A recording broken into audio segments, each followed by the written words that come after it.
Ahmedabad crime બ્રાન્ચે મોટી માત્રામાં ડ્રગ્સનો જથ્થો ઝડપ્યો છે। કરોડો રૂપિયાના ડ્રગ્સ સાથે ઓડિશાના 3 લોકોની ધરપકડ કરાઈ।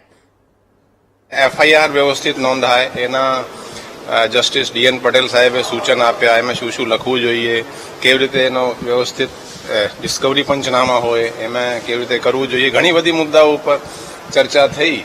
અને આ એક એવો મુદ્દો છે જે ગુજરાતની જે કન્વિક્શન રેટ છે થોડી નેશનલ કરતા થોડી સી આપણે ગણી શકાય ઓછી છે, એમાં કેવી રીતે વધારો થાય। ટૂંકમાં આ છે કે જે ગુનેગાર છે એને સજા થવી જોઈએ।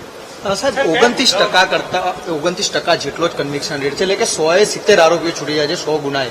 આ આંકડો વધે એ માટે કયા પ્રકારની એની જ આપણે બધી મથામણ કરી રહ્યા છીએ। ઘણા વખતે શું હોય છે કે ગુજરાતમાં થોડું કહી શકાય કે ફરિયાદી અને આરોપી એટલે સમાધાન કરી લે કે જે થઈ ગયું એ જવા દો, આ પણ એક મોટું કારણ હોય છે। હવે જે સમાધાન થઈ જાય તો જે સાક્ષીઓ છે એ કોર્ટમાં પછી ફરી જાય।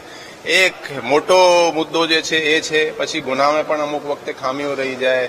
ઘણા ટેકનિકલ જે છે આજકાલ એવિડન્સ છે એનો પણ જમાનો છે, એનો પણ પોલીસ વ્યવસ્થિત ટેકનિકલ એવિડન્સ કલેક્ટ કરે, એ બધા મુદ્દાઓ પણ આપણે ચર્ચા કરી રહ્યા છીએ। સાહેબ, આપણે સ્પીચમાં એક શબ્દનો ઉપયોગ કર્યો, ભૂલ ભરેલી તપાસ, જેના કારણે આરોપીઓને બેનિફિટ મળતો હોય છે। તે ન થાય તે માટે આપનો અન્ય સિનિયર અધિકારીનો લાભ કેવી રીતે મળશે? આજે આપણે આ સેમિનારમાં જુઓ તો તમે ડીસીપી, જોઈન્ટ સીપી બધા અમે પણ છીએ, પીઆઈ અને પીએસઆઈ પણ જે તપાસ કરે છે, જે ગુનાઓની તપાસ છે, ખાસ કરીને સેશન્સ ટ્રાયબલ કેસોની જે ઇન્વેસ્ટિગેશન છે ઇન્સ્પેક્ટર કરતા હોય છે અને અમુક સબ ઇન્સ્પેક્ટર કરતા હોય છે। એટલે ગુનાઓમાં જે ખામી રહે, તમે કોઈ ડિસ્કવરી પંચનામા કરો, એમાં કેવી રીતે કરવું જોઈએ, અત્યારે જે નવો કાયદો આવે છે ઈ સાક્ષ્ય મુજબ તમારે પંચનામું કરવાનું, એ ઘણી બધી મુદ્દાઓની આપણે ચર્ચા કરી રહ્યા છીએ। મેઇન હેતુ એ છે કે આપણે કન્વિક્શન સુધરે, ઇમ્પ્રુવ થાય અને આપણા તપાસ કરનારના પણ દિમાગમાં એ રહેવું જોઈએ કે ભાઈ તપાસ આપણે વ્યવસ્થિત થાય, જેથી કન્વિક્શન રેટ ઇમ્પ્રુવ થાય।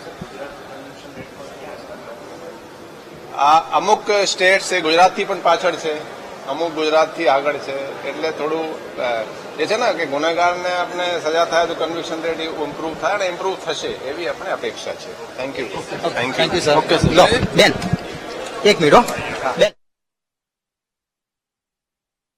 3 લોકોની અત્યારે આ ડ્રગ્સના કેસ મામલે ધરપકડ કરાઈ છે। બાતમીના આધારે કાર્યવાહી કરવામાં આવી, જેમાં ક્રાઇમ બ્રાન્ચે ડ્રગ્સ અને ગાંજાનો જથ્થો પણ ઝડપી પાડ્યો છે। ડ્રગ્સનો જથ્થો છે વટવા જીઆઈડીસીમાં ઉતારવાનો હતો। ક્રાઇમ બ્રાન્ચે મોટી માત્રામાં અત્યારે ડ્રગ્સનો જથ્થો પણ ઝડપ્યો છે અને 3 લોકોની ધરપકડ કરી લીધી છે, કાર્યવાહી હાથ ધરાઈ છે। કરોડો રૂપિયાનું ડ્રગ્સ ઝડપી પાડવામાં આવ્યું છે। આશરે 200 કિલોથી વધુ ગાંજો અને એમડી ડ્રગ્સનું કનેક્શન મળી આવ્યું છે।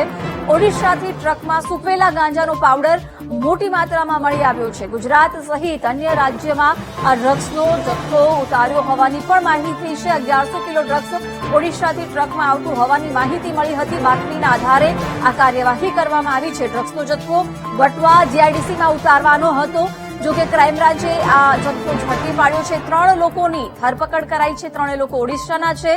કરોડો રૂપિયાના ડ્રગ્સ સાથે 3 લોકોની ધરપકડ કરાઈ છે।